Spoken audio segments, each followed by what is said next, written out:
Gören taksi xizmatinden halaklanadi. Onun avtomobilini O'shdan Bishkekka yo'l ochibdi. Yazmayla nega o'zim ne qildim nega mayli bu. Niye kıldık? Pravoyga meni lisenziya berilmaydi. Men to'nlarni olib ketdim. Taksi xizmatining halaklanib turadi. O'sh Mirza aka. Qaysi saqa getirdingizlar? Bu voqea sizlar kim olur? Qanday voqea? Taksi sürüyorsunuz.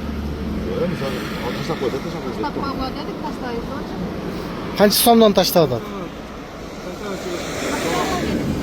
Siz tortgan yo'qmisiz? Qanchadan sürüyorsunuz? Nega?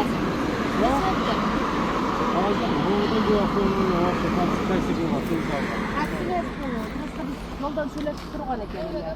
Biz bola chaqalarimiz bilan ko'p ko'proq mashina kerak bo'lib qoldi. Qancha sürüyorsunuz?